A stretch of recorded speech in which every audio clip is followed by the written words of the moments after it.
सत साहिब जी बंदी छोड़ सतगुरु रामपाल जी महाराज जी की जो परमात्मा की सभी प्यारी आत्मा को दास का सत साहिब। देखो परमात्मा बताते हैं कि बच्चों आप लोगों का ऐसे टाइम पे जन्म है कि आप लोग थोड़ी भक्ति में आपके बहुत सारे कर्म बन जाएंगे।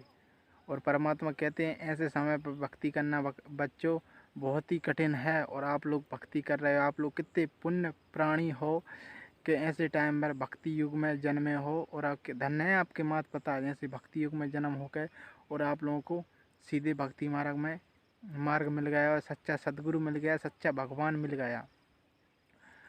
तो विशेष संदेश आया था 81, तो उसमें परमात्मा बता रहे थे कि बच्चों आप लोगों की तुलना अगर ब्रह्मा विष्णु महेश से भी की जाए ना तो वो भी कम पड़ जाएंगे। कहते हैं पासिंग के बराबर नहीं है आप लोगों के आगे ब्रह्मा विष्णु महेश।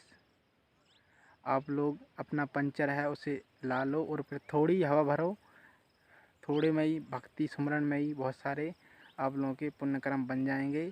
इसलिए परमात्मा कहते हैं बच्चों आप लोगों का अब की बार सीधा मोक्ष होगा, सीधा।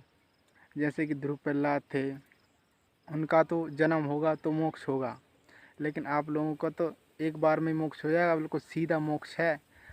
सच्चा परमात्मा, सच्चा सतगुरु और सच्चे मंत्र हैं आप लोगों के पास। मोक्ष में आपकी कमी बिल्कुल भी नहीं है बच्चों, अभी भी टाइम है, समझ जाओ। ऐसा दाव फिर नहीं मिलेगा, परमात्मा बता रहे हैं।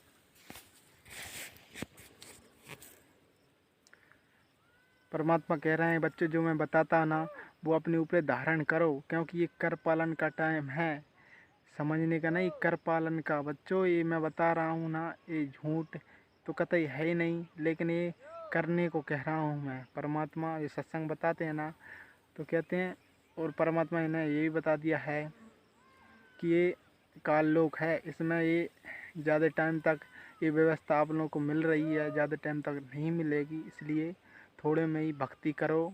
परमात्मा कहते हैं टोटे में भक्ति करे सोई सही सपूत, और मायाधारी मस करे न जाने कितने चाली ऊत।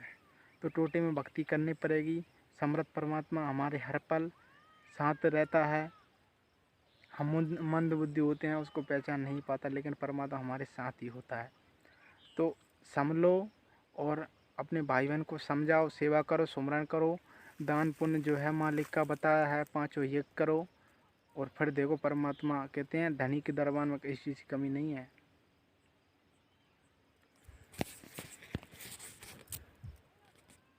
परमात्मा कहते हैं सदगुरु के दरबार में कमी काहे की ना, हंसा मौज नहीं पावता तेरी चूक चाकरी में। तो परमात्मा कहते हैं सदगुरु परमात्मा के दरबार में किसी चीज़ की कमी नहीं है। अगर आप लोगों को लाभ नहीं मिल रहे हैं तो आप लोगों की भक्ति मर्यादा, आप लोगों की गलती के कारण आप परमात्मा द्वारा लाभ नहीं ले पा रहे, लेकिन परमात्मा की भक्ति में कोई भी गलत नहीं कह सकता। परमात्मा कहते हैं कि यहाँ का धर्मराज है ना, 3 लोग का जो धर्म करने वाला है, जो जैसा करता है वैसा भरता है।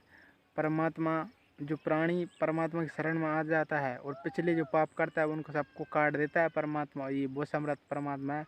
परमात्मा कहते हैं, परमात्मा की वाणी है कि ब्रह्मा विष्णु शिव जी दुखिया एक संत सुखी मन जीती हो। तो परमात्मा का एक संती है जो सुखी से रह सकता है, बुराइयों से बच सकता है, पाप कर्म से बच सकता है और अपने सत्कर्म करता रहता है सदगुरु के बताए अनुसार, तो वो ही एक सुखी रह सकता है। लेकिन इस संसार में देश का प्रधानमंत्री भी सुखी नहीं रहता, मानदाता राज चक्रवर्ती भी सुखी नहीं रहता, क्योंकि परमात्मा का वचन है एक संत ही सुखी रह सकता है बस।